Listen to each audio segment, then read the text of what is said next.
Dunia pernah berada di titik paling gelap dalam sejarah umat manusia. Waktu itu, bumi masih muda dan manusia hidup dengan umur panjang. Namun seiring waktu, hati mereka mulai mengeras. Ajaran tauhid dari Nabi Adam perlahan dilupakan. Cahaya iman yang dulu menerangi generasi awal perlahan padam ditelan nafsu dan kesombongan. Di tengah lembah-lembah yang subur, berdiri patung-patung raksasa. Awalnya, patung-patung itu dibuat untuk mengenang orang-orang saleh. Tapi seiring berlalunya zaman, patung-patung itu dijadikan sesembahan. Orang-orang mulai membawa sesajen, berdoa, bahkan bersujud di hadapannya. Nama-nama berhala itu mulai dikenal: Wad, Suwa, Yaghut, Ya'uk, dan Nas. Mereka bukan sekadar hiasan, tapi telah menggantikan posisi Tuhan di hati manusia. Bangsa itu tidak lagi mengenal tauhid. Mereka hidup dalam kegelapan spiritual, menolak semua bentuk kebaikan, dan mencintai dunia secara berlebihan. Mereka menyembah bukan kepada Allah, tapi kepada ciptaan mereka sendiri. Anak-anak dibesarkan dengan ajaran syirik. Orang tua menakut-nakuti mereka dengan kutukan dari para berhala. Jika kamu tidak menyembah Wad, hidupmu akan sial, kata mereka. Anak-anak tumbuh besar dalam ketakutan, bukan kepada Tuhan yang Maha Kuasa, tapi kepada batu yang tak bisa mendengar. Kezaliman menjadi hal biasa. Orang-orang yang kuat menindas yang lemah. Ketidakadilan tak pernah diperbaiki, karena tak ada lagi rasa takut kepada Tuhan. Dosa dianggap sebagai hiburan.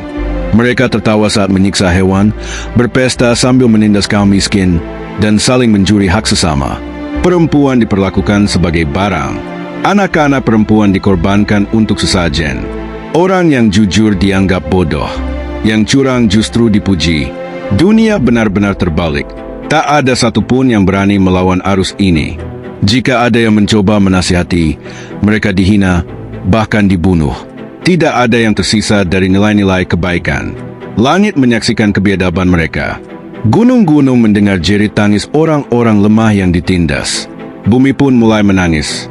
Itulah kondisi umat manusia sebelum Allah mengutus seorang nabi, Nabi Nuh AS. Di tengah kegelapan yang menyelimuti bumi, Allah tidak membiarkan umat manusia binasa tanpa peringatan. Allah, yang Maha Pengasih, memilih seorang hamba yang hatinya masih bersih, seorang yang tidak pernah tunduk kepada berhala, dan yang selalu menjaga kesucian jiwa. Namanya Nuh bin Lamek. Nuh bukan hanya orang bijak, ia juga dikenal sebagai pribadi yang jujur, rendah hati, dan mencintai kedamaian. Sejak muda, ia enggan ikut menyembah patung. Ia sering duduk menyendiri, merenung di bawah langit malam, bertanya, siapa yang menciptakan semua ini? Bintang-bintang, angin, sungai, dan kehidupan? Saat orang lain berpesta pora dalam upacara sesembahan berhala, Nuh justru memalingkan wajah, tak sudi ikut sujud pada batu. Ia percaya, pasti ada satu Tuhan yang menciptakan segalanya. Ia hanya belum tahu siapa. Sampai akhirnya, datanglah wahyu dari Allah. Di suatu malam yang sunyi, saat langit dihiasi jutaan bintang, Nuh mendengar suara yang tak berasal dari bumi. Lembut namun kuat, menembus hati. Memanggilnya dengan nama yang tak pernah dipanggil manusia lain. Wahai Nuh, sesungguhnya kami telah memilihmu sebagai rasul bagi kaummu. Bangkitlah, sampaikan peringatanku. Jangan takut, aku bersamamu. Hatinya bergetar, matanya meneteskan air. Ia merasa seluruh alam semesta ikut mendengarkan wahyu itu. Langit bersaksi bahwa Allah telah mengangkat seorang nabi. Sejak saat itu, hidup Nuh berubah. Ia tak lagi tinggal diam melihat kemungkaran. Ia bangkit dan mulai berdakwah. Di pasar, di rumah, di ladang, di gunung, Nuh menyampaikan pesan tauhid. Ia berkata, wahai kaumku, sembahlah Allah, tidak ada Tuhan selain Dia. Jangan kalian sembah berhala-berhala itu. Mereka tidak bisa memberi manfaat, tidak bisa memberi mudarat. Kembalilah ke jalan yang benar, sebelum datang azab yang pedih. Namun kaum Nuh tertawa. Apa yang kau katakan, Nuh? Kami telah menyembah berhala sejak nenek moyang kami. Jangan ajarkan kami agama baru. Mereka memanggil anak-anak untuk menertawakannya. Anak-anak melempar batu kecil ke arah kaki Nuh. Para orang tua berkata, lihat, Inilah orang gila yang mengaku dapat wahyu dari langit. Namun Nuh tidak berhenti. Hari demi hari, tahun demi tahun, bahkan abad demi abad, Nuh terus berdakwah. Ia berjalan dari rumah ke rumah, mengetuk setiap pintu, mengajak setiap jiwa. Tak ada yang menyambut dengan baik. Mereka menyebutnya pembohong, gila, tukang sihir, bahkan istri dan anaknya sendiri tidak mau beriman kepadanya. Hanya sedikit yang mengikuti Nuh, dan kebanyakan dari mereka adalah orang miskin yang dianggap hina oleh kaum bangsawan. Para pemimpin berkata, "Kami tak akan mengikuti agama yang sama dengan para pengemis dan budak." Tapi Nuh menjawab dengan sabar, "Iman tidak memandang harta. Allah lebih tahu siapa yang layak mendapatkan petunjuk." Bertahun-tahun, wajah Nuh berubah. Keriput mulai menghiasi wajahnya. Rambutnya memutih, tapi semangatnya tak pernah padam.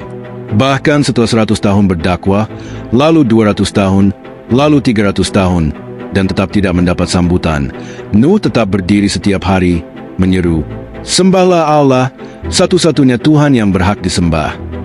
Nuh bukan hanya nabi, ia simbol kesabaran.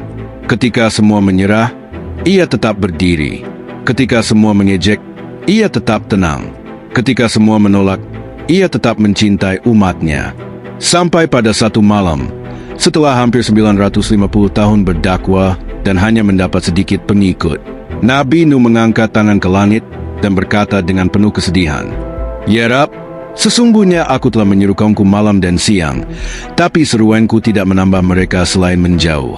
Maka berilah keputusan antara aku dan mereka." Permohonan itu didengar oleh Allah.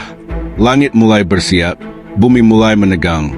Sebuah peristiwa besar akan terjadi, dan semuanya akan dimulai dengan satu perintah dari Tuhan. "Buatlah kapal." Bayangkan sosok lelaki yang berjalan pelan menyusuri jalan desa, di bawah panas mentari yang membakar, dengan wajah penuh harap. Di tangannya tak ada senjata, di pundaknya tak ada kekuasaan. Yang dibawanya hanyalah kebenaran, dan yang ia taburkan hanyalah cinta. Itulah Nabi Nuh AS, utusan Allah yang hari itu kembali melanjutkan dakwahnya. Sudah berpuluh-puluh tahun berlalu sejak ia pertama kali menyeru kepada kaumnya, namun tak banyak berubah. Setiap kali ia berbicara, mereka menutup telinga. Setiap kali ia mendekat, mereka menjauh. Tapi Nuh tidak pernah menyerah. "Wahai kaumku," dengan suara lembut namun tegas, Nuh berbicara di tengah kerumunan yang sedang berkumpul di pasar. Beberapa menoleh, lainnya pura-pura tak mendengar. "Aku datang bukan membawa ancaman. Aku hanya ingin kalian mengenal Tuhan yang sebenarnya. Allah, Tuhan langit dan bumi. Jangan sembah patung.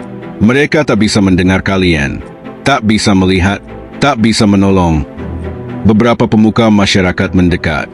Salah satu dari mereka, seorang lelaki berkuasa yang kaya raya, mencibir, "Lagi-lagi kau, Nuh, kau datang hanya membawa keributan. Apa yang kau bawa? Agama yang aneh? Tuhan yang tak terlihat?" Kerumunan tertawa. Anak-anak ikut mengejek, melemparkan kerikil ke dekat kakinya. Nabi Nuh menunduk, bukan karena takut, tapi karena sedih. Mereka telah dibutakan oleh dunia. Tahun berganti, hinaan tak pernah henti. Hari-hari terus berlalu. Nabi Nuh tetap menyampaikan dakwah dengan penuh kelembutan. Ia datangi rumah demi rumah. Saat malam, ia menyelinap ke gubuk orang-orang miskin dan berbisik lembut, "Kembalilah kepada Allah." Tapi mereka menertawakan, menganggapnya gila. "Dia kerasukan roh," kata sebagian. "Dia ingin jadi raja," kata yang lain. Lihat teman-temannya, hanya budak dan pengemis. Nabi Nuh menjawab dengan sabar, "Sesungguhnya mereka yang kalian anggap rendah bisa jadi lebih mulia di sisi Allah." Namun kata-katanya hanya menambah kebencian mereka. Anak dan istri sendiri menentang. Lebih menyakitkan lagi, penolakan itu bukan hanya datang dari orang luar. Bahkan istri dan anak Nabi Nuh pun tidak mau beriman. Mereka sering mempermalukannya di depan umum. Anaknya berkata, "Ayah sudah tua dan mulai gila. Kau bawa ajaran yang tak pernah diajarkan nenek moyang kita." Dan istrinya menyindir saat ia pulang dari berdakwah. Berapa orang yang percaya hari ini, Nuh? Atau masih nol seperti kemarin? Nuh diam. Ia hanya tersenyum, tapi hatinya bergetar, bukan karena sedih untuk dirinya, tapi karena takut akan nasib mereka kelak. Ia mencintai mereka, tapi tak bisa memaksakan iman. 950 tahun dakwah. Waktu terus berlalu, bukan 10 tahun, bukan 100, tapi hampir 950 tahun Nabi Nuh berdakwah. Selama itu, hanya segelintir orang yang beriman, mungkin tak sampai 100. Sisanya tetap membangkang. Namun Nabi Nuh tetap datang, mengetuk hati manusia satu demi satu.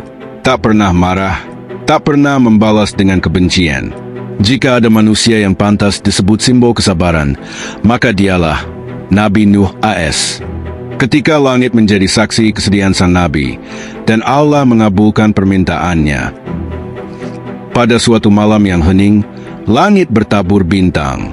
Namun hati Nabi Nuh penuh luka. Ia berjalan ke atas bukit, menatap ke langit yang luas, lalu bersujud dalam diam. Lalu, untuk pertama kalinya dalam sekian abad, ia mengadu bukan dengan harap, tapi dengan air mata. Ya Allah, aku telah menyeru mereka siang dan malam, tapi mereka semakin membangkang. Aku mendatangi mereka secara sembunyi-sembunyi dan terang-terangan, tapi mereka hanya menutup telinga, menutup hati, menolak dengan sombong. Air matanya jatuh ke tanah. Ya Rab, jika Engkau berkehendak, Engkau pasti dapat memberi mereka hidayah. Tapi kini aku serahkan semuanya kepada MU. Jika Engkau tak akan memberi petunjuk kepada mereka, maka hukumlah mereka.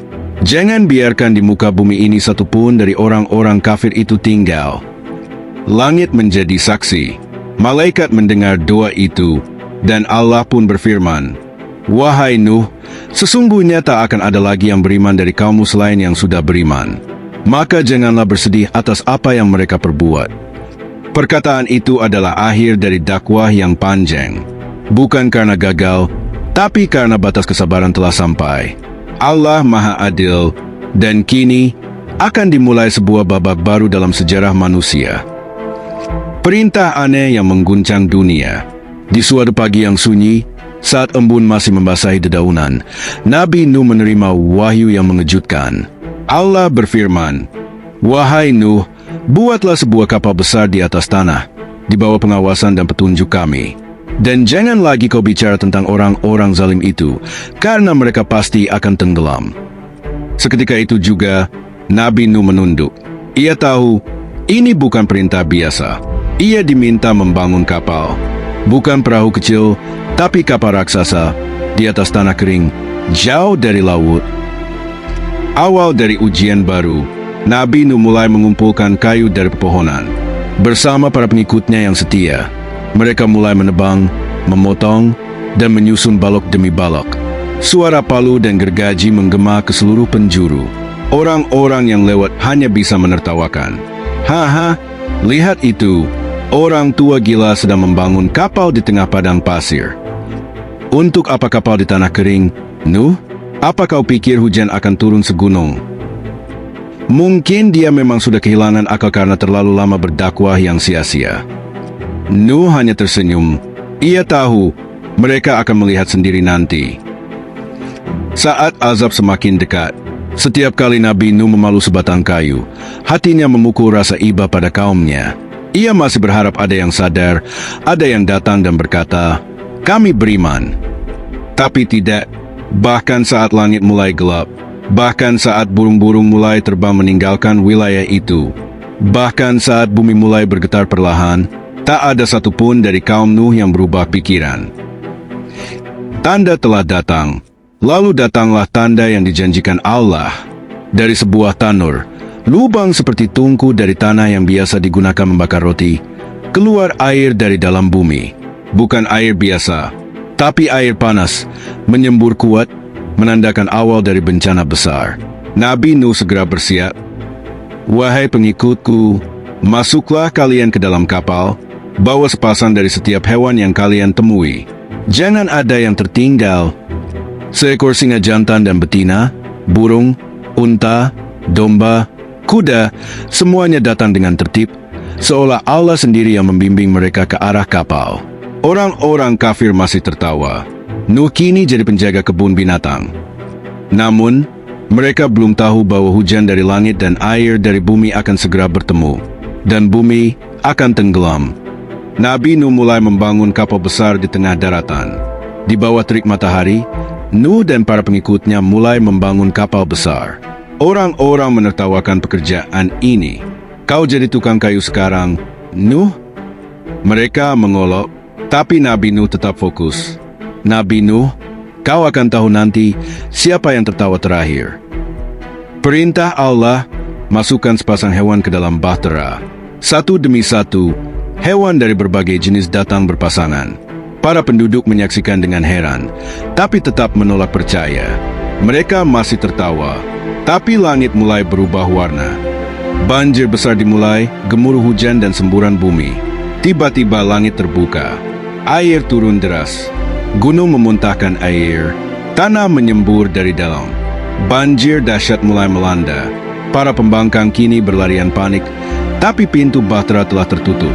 Air bukan hanya datang dari langit, tapi juga dari dalam bumi. Inilah hari pembalasan. Nabi Nuh melihat anaknya tenggelam, jeritan haru dan doa. Kan'an mencoba naik ke gunung. Nuh memanggil, memohon, "Nak, naiklah bersama kami." Tapi Kan'an menjawab dengan sombong, "Air makin tinggi, gunung pun tenggelam." Hati seorang ayah remuk melihat darah dagingnya musnah. Nabi Nuh menangis, "Ya Allah, dia anakku." Firman Allah, "Dia bukan dari keluargamu, karena amalnya." Hari demi hari bahtera mengarungi dunia yang tenggelam. Bahtera itu kini mengapung di atas dunia yang rata oleh air. Hanya suara angin, deru gelombang, dan suara doa. Nabi Nuh terus berdoa, menunggu titah Allah. Di dalam kapal, manusia dan hewan hidup berdampingan. Persaudaraan tumbuh di tengah ujian. Banjir telah menghapus dosa, dan kini air menjadi saksi lahirnya umat yang baru. Air mulai surut, kehidupan baru dimulai. Setelah berbulan-bulan, Allah perintahkan bumi menelan air dan langit berhenti menurunkan hujan. Bahtera pun berhenti di atas gunung Judi. Nuh sujud syukur. Kini saatnya membangun peradaban baru bersama mereka yang beriman. Nabi Nuh menangis haru, "Terima kasih ya Allah, Kau selamatkan kami